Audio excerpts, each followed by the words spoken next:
Wa min ayatihi an khalaqa lakum min anfusikum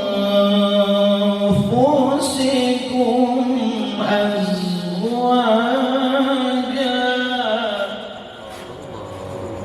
Wa min ayatihi, dan termasuk tanda-tanda kekuasaannya adalah an khalaqalakum, bahwa Allah menciptakan untuk kalian min anfusikum azwaja, dari jenis kalian. Apa yang diciptakan? Pasangan-pasangan.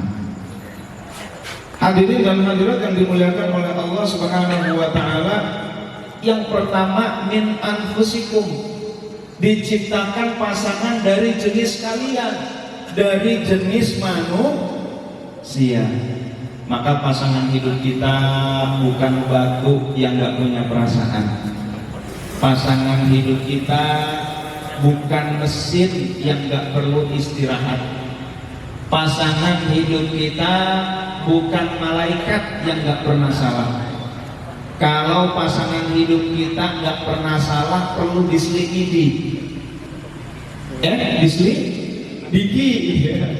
Jangan-jangan dia bukan manusia, tapi malah malaikat.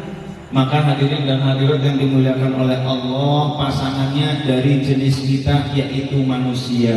Al-insan mahallul khata' wan nisyan. Manusia itu tempatnya salah dan lupa. Kalau ada baut, lalu pasangannya apa dia? Mur, ya, pasangannya mur. Saya mau tanya, bautnya besi, murnya plastik, kira-kira awet nggak? Enggak. Bautnya plastik, murnya besi, awet nggak? Enggak. Tapi kalau bautnya besi, murnya besi, awet. Begitu pula kita, min anfusikum, dari jenis kalian, dari jenis manusia. Suaminya berpotensi salah, istrinya juga berpotensi salah. Maka di dalam pernikahan memang kita harus banyak maklum. Kenapa? Karena pasangan kita adalah seorang manusia.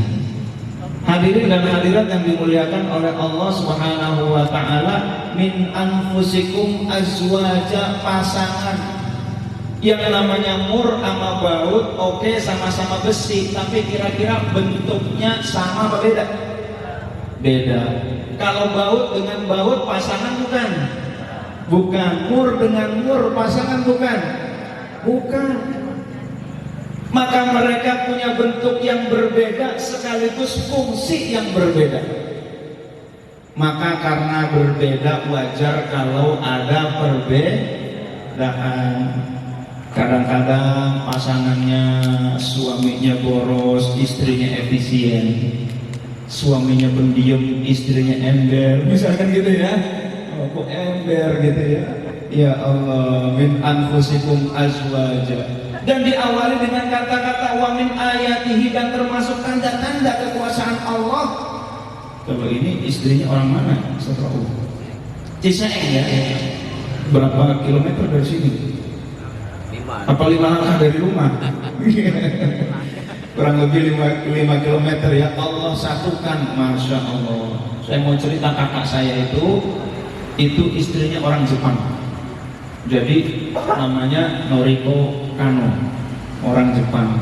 Ini orang Jepang disiplinnya luar biasa. Naruh sepatu harus begini, manutnya begini, jaraknya begini, selimut harus begini, jam sekian, menit sekian. Ya Allah, luar biasa tuh disiplin orang Jepang. Kakak saya orang Indonesia. Waktu nikah, Bapak Ibu hadirin dan hadirat yang dimuliakan oleh Allah, saya ngaturnya susah. Dari Jepang datang kakaknya, datang bapaknya, datang ibunya, ngaturnya aja susah. Tapi betul-betul ini tanda-tanda kekuasaan Allah. Orang Jepang kok nikah dengan orang Jakarta. Saya ngatur barisnya aja susah. Hah? Gitu kan? Hah? Wah ya Allah, luar biasa. tetapi itu betul-betul tanda-tanda kekuasaan Allah Subhanahu wa ta'ala. Tapi lama-lama yang namanya pasangan saling mengakomodasi, saling beradaptasi. Yang tadinya perempuannya super disiplin sebagai orang Jepang, kakak saya biasa saja, lama-lama kakak saya makin disiplin, dianya jadi kurang disiplin, kakak saya malah lebih disiplin. Itulah yang namanya pasangan saling menyesuaikan. Alhamdulillah. Wa min ayatihi. Maka ini satu ayat tapi ada dua, diulang kata-kata ayat. Wa min ayatihi. Dan di akhir ditutup dengan inna fi dzalika la ayatin, sungguh merupakan tanda-tanda. Nah, itu ya. Jadi satu ayat Allah berfirman mengungkapkan kata tanda itu ada dua kali, betapa pernikahan adalah tanda kekuasaan Allah Subhanahu wa ta'ala. Maka kita bersyukur kepada Allah, kita dianugerahi oleh Allah rumah tangga. Alhamdulillah. Ngapain? Litas kunu ilaiha, supaya sakinah. Itu baut dengan mur sama-sama besi, bentuknya beda, memang pasangan. Supaya apa? Supaya krep, itulah sakinah. Enak bawaannya. Kalau jauh rindu, kalau dekat syahdu. Maka kan ada lagu Ebit G.Ade itu ya. Ingat gak lagunya? Bila kamu di sisiku. Ramai-ramai ya. Udah ganti. Apal ya? Forsa nih, Forsa ya. Sesama Forsa kita akan saling mendahului ya. Masya Allah. Ya itu ya. Bila kamu di sisiku, hati rasa syahdu. Masya Allah. Senyumnya udah asik banget dah. Masya Allah. Hadirin dan hadirat yang dimuliakan oleh Allah Subhanahu wa ta'ala, sakinah itu seperti itu. Tentram, tenang, enak, adem, ayem. Alhamdulillah. Wa ja'ala bainakum mawaddatan wa rahmah, dan dijadikan di antara kalian mawaddah, cinta dan kasih sayang. Inna fi dzalika laayatin liqaumin yatafakkarun. Sesungguhnya yang demikian itu merupakan tanda-tanda bagi orang yang berpikir. Alhamdulillah. Hadirin dan hadirat yang dimuliakan oleh Allah, ini Bang Fawaz dengan Dinda Puspa setelah menikah itu isinya pahala.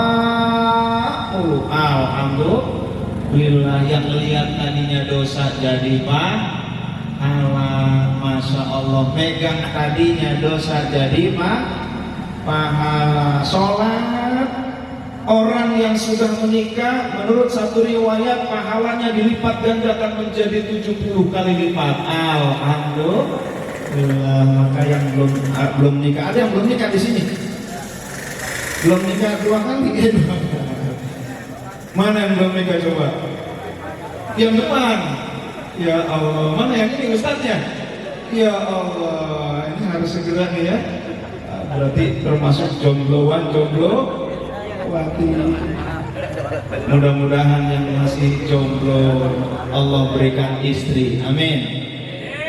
Yang sudah duda janda Allah berikan ganti. Yang sudah tua Allah berikan dua. Hadirin dan hadirat yang dimuliakan oleh Allah Subhanahu wa ta'ala, lalu mengarungi bahtera rumah tangga itu bagaikan kita main arung jeram. Pernah main arung jeram Bapak Ibu?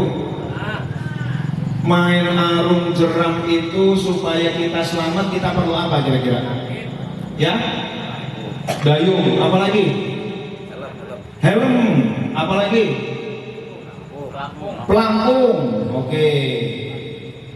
Lalu arung jeram, saya mau tanya lagi. Enaknya arung jeram itu sungainya sungai yang adem apa banyak ombak? Banyak ombak ya. Saya mau tanya, sungainya sungai yang halus rata atau banyak batu? Banyak batu. Sungainya ini airnya lempeng atau ada turunan? Turunan. Ombak banyak, batu banyak, turunan banyak. Maka begitu pula pernikahan, ada aja ombaknya, ada aja batunya, ada aja turunannya. Alhamdulillah. Tapi kalau kita di arung jeram ternyata sungainya nggak ada batu, nggak ada ombak, nggak ada turunan, nggak seru ya. Nikah juga begitu. Maka ada konflik-konflik dikit, ini merupakan batu yang semakin menambah indahnya rumah tangga kita. Alhamdulillah. Tetapi dengan syarat, kalau berarung jeram ini kita alatnya harus lengkap. Kalau alatnya nggak lengkap, kena batu kejedot, kita bisa berdarah. Kalau nggak lengkap, kita kecemplung, kita bisa ngelep. Tetapi ketika alatnya lengkap, insya Allah kita selamat. Amin ya rabbal alamin. Hadirin dan hadirat yang dimuliakan oleh Allah Subhanahu wa Ta'ala, pada kesempatan yang singkat ini saya memberikan dua aja alatnya. Rasulullah Shallallahu Alaihi Wasallam bersabda, al-iman nisfani, nisfun fis syukri wa nisfun fis sabri. Iman itu terbagi dua, nisfun fis syukri, yang separuh ada pada syukur, wa nisfun fis sabri, dan yang separuh ada pada kesabaran. Maka kalau kita memegang dua ini saja di dalam berumah tangga, insya Allah rumah tangga kita selamat. Amin ya rabbal alamin. Ada sebuah penelitian dilakukan oleh Hal Urban, seorang dokter di bidang psikologi dari Amerika. Dia meneliti tentang rasa syukur manusia kepada Tuhannya. Cara penelitiannya bagaimana? Cara penelitiannya selama 24 jam, adakah manusia yang tidak mengeluh? Semakin banyak mengeluh berarti semakin tipis rasa syukurnya. Semakin dikit mengeluh berarti semakin tinggi rasa syukurnya. Maka diberikan belangko 24 jam dibalikin. 30 orang satu kelas, pas dibalikin ternyata tidak satu pun dari mereka hidupnya tanpa keluhan. Ngeluh terus manusia. Riset dilanjutkan sampai 7.000 orang. Ternyata dari 7.000 orang itu baru ditemukan satu orang yang selama 24 jam tidak mengeluh, baru satu orang. Riset dilanjutkan sampai 23 tahun. Ternyata dari 23 tahun ditanya 24 jam ada nggak yang selama 24 jam tidak mengeluh? Ternyata baru ditemukan 4 orang yang selama 24 jam tidak mengeluh. Saya mau tanya, orang yang pandai bersyukur kira-kira banyak, sedikit, atau sedikit banget? Sedikit banget.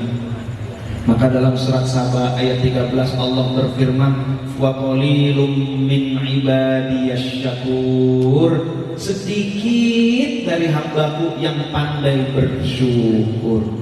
Padahal kalau kita bersyukur, apapun yang ada di hadapan kita jadi enak.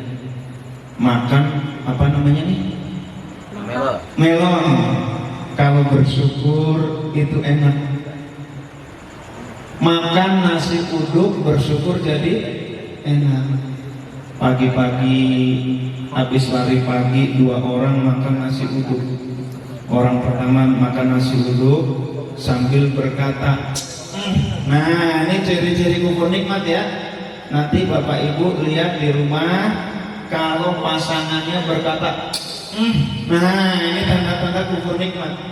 Orang pertama bilang begitu, makan nasi uduk, dia bilang, lagi-lagi nasi uduk cuma pakai telur, lagi-lagi nasi uduk cuma pakai telur. Kapan dong ayamnya?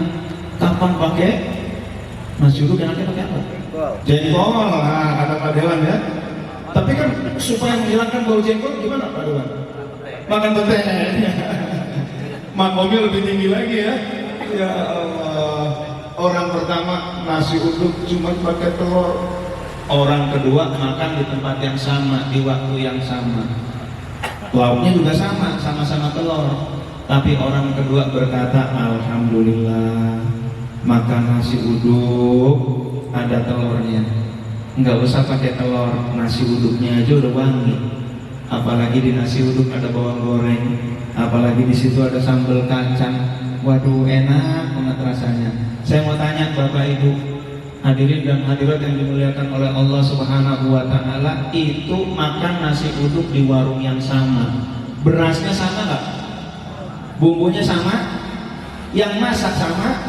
Harusnya rasanya sama nggak?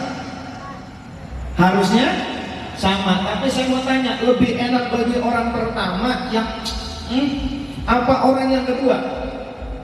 Enakan orang yang kedua.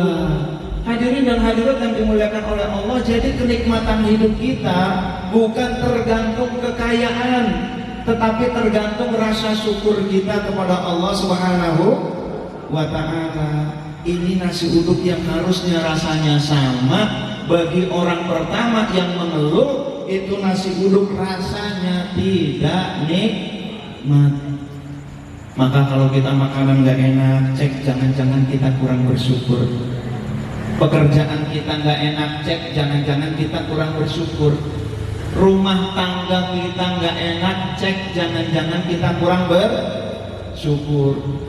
Maka ciri-ciri orang kufur nikmat yang lain adalah enak orang-orang. Nah itu ya, enak orang-orang. Akhirnya kata Allah, Allah jadikan, oke lah kalau begitu, aku jadikan yang enak adalah orang-orang. Hadirin dan hadirat yang dimuliakan oleh Allah, saya punya mentor namanya Pak Asep. Di sini ada nama Pak Asep nggak? Mana Pak Asep?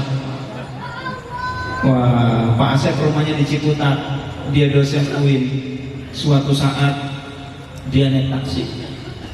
Pas naik taksi, udah siang-siang, si supir taksi bilang, Kang, ini narik taksi sekarang berat banget, hidup rasanya sulit, kata dia gitu kan.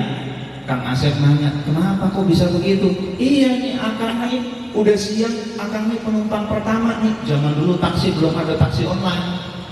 Oh, akhirnya Kang Asep mikir-mikir, kenapa ya kok bisa begitu? Narik taksi sulit, hidup terasa berat, kenapa ya? Dia tanya, Pir, ente emang tadi pagi ngomong apaan? Ngomong apa ya? Emang ada kaitannya? Ada, ente tadi pagi ngomong apa coba? Pikir-pikir, apa ya? Oh iya, tadi pagi saya ngomong sama istri saya, Bu, sekarang narik taksi makin berat, hidup makin sulit. Kata Kang Asep, ini yang bikin Bapak ini narik taksi berat, hidup sulit apa? Keyakinannya suudzon kepada Allah Subhanahu wa Ta'ala. Banyak mengeluh, tidak bersyukur kepada Allah Subhanahu wa Ta'ala. Oh gitu ya Kang? Iya. Terus gimana Kang supaya rezeki saya bagus? Gini, Bapak maunya bagaimana? Ya saya sebagai supir taksi nggak usah muluk-muluk lah, yang penting tutup setoran. Berapa? Ya 300.000 udah cukup. Sekarang ini bayangkan Bapak dapat uang 300.000. Ini kisah nyatanya. Akhirnya dia bayangin dapat uang 300.000. Berapa lembar Pak? Ada 3. Warnanya apa? Merah. Oke, sekarang Bapak kalau sudah dapat uang 300.000, Bapak mau ngomong apa? Alhamdulillah, alhamdulillah, makasih ya Allah. Akhirnya saya dapat uang 300.000. Akhirnya saya dapat uang 300.000. Alhamdulillah, nikmat banget, makasih ya Allah. Oke, sekarang uangnya ada nggak? Nggak ada. Lalu akhirnya Kang Asep pun sampai di tujuannya. Beliau beri uang tips dan beliau meninggalkan taksi. Baru beberapa langkah beliau meninggalkan taksi, tiba-tiba dia dihentikan oleh supir taksi. Kang, kelak, contoh mati kuda saya, bahasa Jepang ya. Kelak, intadir suaya. Sebentar. Ada apa? Kang Asep ini dukun bukan? Kok saya dibilang dukun? Iya nih Kang. Ini Kang Asep baru sebentar meninggalkan taksi. Ini saya dihentikan oleh ibu-ibu, minta diantarkan ke Cikarang bolak-balik. Ongkosnya 300.000 kurang lebih. Alhamdulillah. Hadirin dan hadirat yang dimuliakan oleh Allah Subhanahu wa taala, saat dia berkata narik taksi sulit, akhirnya Allah persulit. Saat dia berkata hidupnya berat, Allah jadikan hidupnya berat. Tetapi ketika dia bersyukur, alhamdulillah ya Allah, engkau berikan aku rizki uang 300.000, Allah berikan uang 300.000. Maka hati-hati dengan kata-kata kita. Maka kalau udah mulai malam, mulailah ngobrol sama pasangan, lalu cek kata-katanya. Kalau kata-katanya nah ini ciri-ciri kufur nikmat. Kata-katanya apa? Enak orang-orang. Nah ini ciri-ciri kufur nikmat. Maka bagaimana caranya? Caranya, tipsnya adalah awali dengan kata alhamdulillah. Maka kalau istri saya mulai aja nih, enak orang-orang, wah saya bilang gini, boleh ngomong apa aja tapi awali dengan alhamdulillah. Akhirnya dia berkata, alhamdulillah ya mas. Ya mau ngeluh jadi enggak? Jadi. Hadirin dan hadirat yang dimuliakan oleh Allah Subhanahu wa taala, maka tips yang pertama bagi kita semua, bukan hanya bagi pengantin baru, tetapi bagi kita semua, kalau kita ingin meningkatkan kenikmatan dalam rumah tangga kita, kalau kita merasa bahwa rumah tangga kita kok kurang nikmat, jangan-jangan kita kurang syukur kepada Allah. Wa in ta'adzana rabbukum la in syakartum la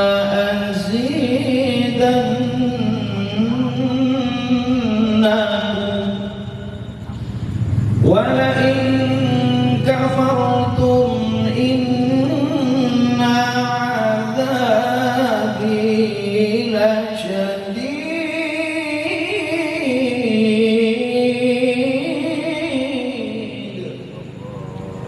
Wa idz ta'adzana rabbukum, dan ketika Tuhanmu mengumumkan, la in syakartum, sungguh jika kalian bersyukur, la azidannakum, pasti aku berikan kepada kalian. Wala in kafartum inna adzabi lasyadid, dan jika kalian kufur nikmat, sesungguhnya azabku amat pedih. Nasi uduk kufur nikmat enggak enak, rumah tangga kufur nikmat enggak enak. Apalagi kalau makan, wah enak makanan dia, makanan langsung enggak enak. Rumah apaan ini? Rumah dia, itu rumah langsung gak enak. Apaan pekerjaan di sini? Pekerjaan dia baru enak. Betul, Allah jadikan yang enak adalah pekerjaan orang lain. Apalagi kalau kita sampai bilang, ini istri gua agak enak, kayaknya enakan istri dia deh. Na'udzubillah min dzalik. Itu pasangan hidup langsung terasa gak enak. Hadirin dan hadirat yang dimuliakan oleh Allah Subhanahu wa taala, ada A, B, C, D, E, syukur. Maksudnya bagaimana? Orang kadang-kadang melihat yang gak adilnya di situ. Giliran yang gak ada anak, yang dilihat anak, terus ditanya, udah nikah belum? Belum. Lalu bagaimana? Enak orang-orang. Kenapa? Itu orang-orang udah pada nikah, saya belum. Apalah artinya pendidikan, apalah artinya pekerjaan, nikmat dihilangin semua tuh. Yang nggak ada apa? Pasangan hidup yang dilihat itu terus. Kadang-kadang kita nggak adilnya di situ tuh. Nah itu ya, pasangan hidup apa, kenapa emang? Iya, orang-orang kondangan bawa pasangan, saya sendirian. Orang-orang reuni bawa pasangan, saya sendirian. Enak orang-orang, akhirnya yang enak orang. Suatu saat dia punya pasangan hidup, habis punya pasangan hidup, lalu belum dikaruniai keturunan. Giliran yang gak ada keturunan, yang dilihat keturunan terus. Akhirnya kata dia, enak orang-orang. Kenapa? Orang-orang udah pada punya keturunan, lah saya belum. Padahal ada rumah tangga, ada pendidikan dan lain sebagainya. Dulu biasa standar kalau penceramah muda. Kalau sekarang kan saya usianya 17 lebih ya. Lebihnya banyak. Dulu saya dari mulai kelas 2 aliyah itu sudah berceramah di Istana Wakil Presiden sudah kurang lebih 21 tahun.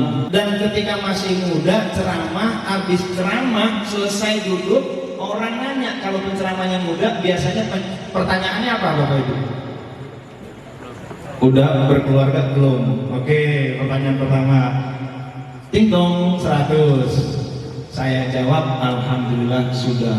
Pertanyaan kedua kira-kira apa? Ya? Anak belum. Nah, ini kita kata guru kita ya. Pertanyaan kedua, saya mau ceramah di Makassar, mau di Papua, mau di Aceh, tetap pertanyaan kedua mesti itu. Meskipun saya nggak ngerti, kira-kira pertanyaan kedua itu. Dan ketika 2 tahun, saya saat itu belum ada keturunan. 2,5 tahun lah, saya katakan alhamdulillah belum. Ustaz, belum kok alhamdulillah? Belum. Emang nikmat cuman anak, istri, nikmat orang tua masih ada, nikmat pendidikan, nikmat teman-teman, nikmat ibadah, nikmat bisa berjamaah, nikmat bukan cuman anak. Lama-lama Allah kasih pas sudah 2,5 tahun. Lalu saya ketika istri saya sudah 5 hari telat, saya langsung sujud syukur kepada Allah Subhanahu wa Ta'ala. Lalu istri saya berkata, pas udah agak lama, Mas, aku kan udah telat. Iya, aku tahu 5 hari pas telat aku sudah sujud syukur. Saya berkata, ya Allah, gak usah jadi anak deh, telat aja saya udah seneng ya Allah. Nah, alhamdulillah, akhirnya betul jadi. Merah-merahnya garisnya ada 2. Lama-lama dicek, saya lagi-lagi bersyukur, ya Allah, gak usah cerita lahir, ini di USG ada aja sudah alhamdulillah. Lama-lama Allah nggak enak. Lu belum gua kasih anak aja lu udah bersyukur. Gua jadi kagak enak, kata Allah gitu ya. Allah malu kalau kita udah bersyukur kepada Allah. Mana dalilnya? Habis rukuk kita ngomong apa? Sami Allahu liman hamidah. Allah sangat mendengarkan orang yang memujinya. Allah sangat mendengarkan orang yang pandai bersyukur. Ini dahsyat Bapak Ibu. Kalau kita masuk ke bank, ada nasabah prioritas, ada nasabah yang biasa. Nah, nasabah yang biasa dia harus antri-antri di teller. Teller apa teller? Teller ya. Oh, kalau benar teller. Kalau salah mulu teller gitu ya. Ini antri di CS, antri luar biasa. Nasabah prioritas gampang, keluarin aja kartu prioritas. Oh siap, langsung dibawa ke dalam. Lalu cuma berdua, maksudnya dilayani secara privat oleh CS yang paling canggih, yang paling hebat, yang paling ramah. Wah, pokoknya gak ada antrian. Itu nasabah prioritas. Siapa nasabah prioritasnya Allah? Siapa orang yang sangat didengarkan oleh Allah? Ini kalau diamalkan Bapak Ibu, ini dahsyat. Ini mungkin nggak ada keinginan Bapak Ibu yang nggak tercapai, nggak ada. Caranya apa? Banyak bersyukur kepada Allah Subhanahu wa Ta'ala. Naik motor kecepretan, cepret, alhamdulillah, sami Allahu liman hamidah. Allah sangat mendengarkan orang yang sering memujinya. Suatu saat kurang lebih 15 tahun yang lalu, ibu mertua saya cerita, hebat ya, itu teman mama itu sekarang udah punya showroom. Nah gitu kan, showroom mobil. Lalu saya berkata, insya Allah Latif bakal punya showroom. Nah saya bilang gitu tuh, udah saya lupain aja itu kata-kata, terus saya lupain biasa aja. Tiba-tiba suatu saat pada tahun 2022, loh kok saya alhamdulillah punya rezeki. Loh kok ada ketika ada habis jual rumah, datang temen nawarin usaha showroom. Ini saya punya duit, ini datang dia, saya coba satu transaksi bener, transaksi lagi bener, transaksi lagi bener. Oh berarti dia orang bener. Kalau gitu kita bikin usaha showroom. Saya undang ibu mertua saya, mah ini mah doain ini showroom Latif. Akhirnya ibu mertua saya cerita, Latif ingat gak 15 tahun yang lalu Latif ngomong, mah insya Allah Latif bikin showroom. Saya sendiri lupa tuh saat itu. Ya Allah, saya bilang mama waktu itu agak geli juga ngelihat Latif itu ngomong begitu. Kenapa? Saya itu yang melamar istri saya paling kerek. Yang ini mobilnya Honda City, yang ini Starlet, yang ini cuman Honda BB. Mobilnya mobil yang banyak suaranya. Jadi mobil saya itu insya Allah baik hujan maupun enggak itu tetap aja basah. Kalau enggak hujan panas basah, kalau hujan bocor dia dari atas bocor. Kata kakak saya, kalau masuk mobil Latif hati-hati ya, jangan pegang apa-apa, apapun yang dipegang copot. Ya Allah, saat itu saya melamar istri saya dan saya berkata, insya Allah Latif punya showroom. Ibu mertua saya geli, Latif ini pede banget. Tetapi kan Allah maha mengabulkan doa kita, amin ya rabbal alamin. Maka tips pertama Bapak Ibu, banyak aja bersyukur kepada Allah Subhanahu wa ta'ala. Ya Allah, ini ya, kalau kita betul-betul menjadi orang yang pandai bersyukur, ini kita dihujani, keinginan-keinginan kita dikabulkan tanpa terasa. Hadirin dan hadirat yang dimuliakan oleh Allah Subhanahu wa ta'ala, nisfun bis sabri. Paruh yang kedua ada pada sabar. Nah, dua aja dipegang teguh, gak usah banyak-banyak, syukur dan sabar. Bagaimana supaya sabar? Supaya sabar, kita ingat jasa pasangan hidup kita. Suatu saat Sayyidina Umar, Bapak Ibu kenal Sayyidina Umar gak? Sayyidina Umar kira-kira sahabat yang bagaimana? Lemah apa kuat? Kuat. Sayyidina Umar itu sangat kuat. Maka ketika Sayyidina Umar ingin membunuh Nabi, saat beliau belum masuk Islam, sahabat yang lain pada takut kecuali sahabat Hamzah. Ketika didodor, gedok-gedok rumah yang ada Nabi, lalu keluar Hamzah. Ngapain wahai Umar? Aku ingin bertemu Muhammad. Mau ngapain? Kalau kamu ingin membunuh dia, aku akan menghadapimu, aku akan membunuhmu dengan pedangmu, kata Hamzah. Ini kalau terjadi peperangan antara Hamzah dengan Umar, ini peperangan antara singa dengan singa. Masya Allah, Sayyidina Umar ditakuti. Ketemu rampok 3 orang, Sayyidina Umar dengan anaknya. Mereka nggak tahu itu Umar. Umar, manusia, kamu serahkan hartamu. Apa kata Sayyidina Umar? Kamu pengen mati cepat ya? Pada takut 3 orang itu. Anaknya bertanya, ayah, kok ayah berani banget sama perampok itu, kan mereka banyak. Ayah bukan berani, ayah juga takut, gitu ya. Sebenarnya ayah juga takut, tetapi mereka lebih takut lagi daripada ayah. Ya hadirin dan hadirat yang dimuliakan oleh Allah, jangankan manusia, setan. Kalau Sayyidina Umar lewat jalan Ciseeng, setan kabur semua. Itu ada Sayyidina Umar kabur, begitu kan? Itu saking hebatnya. Suatu saat Sayyidina Umar yang begitu hebat itu, ada tamu yang ketok-ketok. Assalamualaikum. Waalaikumsalam. Assalamualaikum. Waalaikumsalam. Pas dibukain, ternyata tamunya udah pergi. Mas, sini mas. Tadi bukannya ente mau bertamu? Iya wahai Amirul Mukminin, sebenarnya saya ini mau bertamu. Lo kok pergi?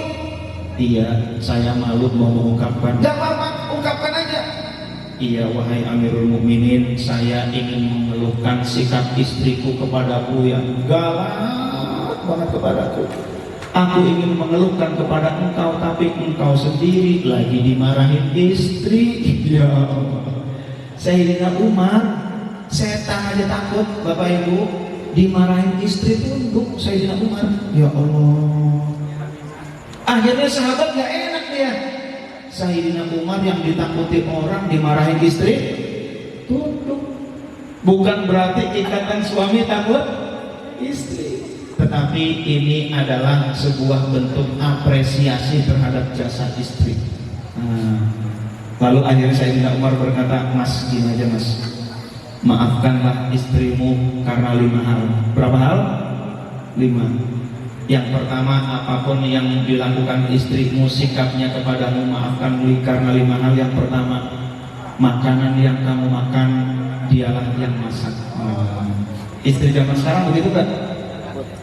Mau makan, GoFood gitu ya. Ya Allah. Tadi ada berapa tadi? 5 ya. Nah, masih ada berapa berarti? 4. Yang kedua, pakaian yang kamu pakai dialah yang mencuci. Laundry ya. Ya Allah, laundry. Masih ada berapa lagi? 3. Ketika kamu pergi, dialah orang yang menjaga rumah dan hartamu. Kerja juga istri, kata Ustaz Rohim ya. Yang jagain rumah siapa? Kadang-kadang security, guguk, wah itu ya. Masih ada berapa lagi? Masih ada 2. Yang keempat, maafkanlah istrimu karena dialah yang menjagamu dari hal yang diharamkan oleh Allah. Bisa digantiin orang lain nggak? Enggak. Dan yang kelima, Sayyidina Umar berkata, maafkanlah istrimu karena dialah orang yang siap, yang rela mengorbankan jiwa demi memberikan keturunan kepadamu. Masya Allah. Itu tamunya langsung nangis. Siap. Pokoknya apapun sikap istriku, aku akan maafkan. Alhamdulillah. Hadirin dan hadirat yang dimuliakan oleh Allah, anak yang kedua, anak pertama lahir sesar, 2 tahun kemudian lahir sesar, masih lengket, diomelin sama dokter. Lalu ketika lahir itu cukup lama, saya bolak-balik aja. Ini kapan selesainya ya? Ini kapan selesainya nih proses sesar? Ya Allah, saya bolak-balik terus, agak gusar, agak cemas juga. Lalu tiba-tiba sudah selesai dan istri saya berkata, ternyata ada kelengketan, prosesnya berat. Dan istri saya berkata saat itu, ya Allah, seandainya hanya ada 1 nyawa yang bisa diselamatkan, biarkan anakku yang selamat ya Allah. Masya Allah. Itu kenyataan. Itulah istri, orang yang siap mengorbankan nyawa demi memberikan keturunan kepada kita. Masya Allah. Alhamdulillah. Maka kalau istri saya agak-agak bawel-bawel dikit, gak apa-apa deh. Kamu siap mengorbankan jiwa demi memberikan keturunan kepada saya. Adem, sabar. Alhamdulillah. Nah, hadirin dan hadirat yang dimuliakan oleh Allah Subhanahu wa Ta'ala, maka kita tatap istri kita, tatap pasangan hidup kita. Lihatlah, merekalah orang yang siap berkorban jiwa demi kita. Nanti sampai rumah kita ucapkan terima kasih kepada beliau. Amin ya robbal alamin. Ini saya kalau ingat ini, ya Allah, saya udah gak bisa ngomong dah. Sama istri saya mau bagaimana aja udah terserah kamu dah. Pokoknya kamu orang yang luar biasa. Akhirnya pokoknya mau apa akan aku kasih. Kau mau apa pastikan ku beri. Wah itu ya. Kau minta apa akan ku turuti, meski harus aku. Wah jadi panjang nyanyinya ya. Udahlah segitu aja ya. Wali ya, dari zaman dulu Wali sampai sekarang seneng nyanyi. Dari zaman Sunan Kalijaga ya.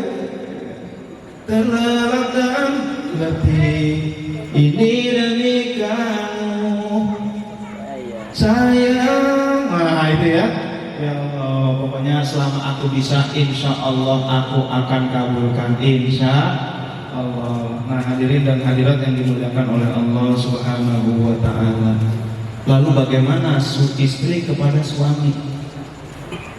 Suatu saat ada seorang istri mengadu kepada Mbah Maimun almarhum.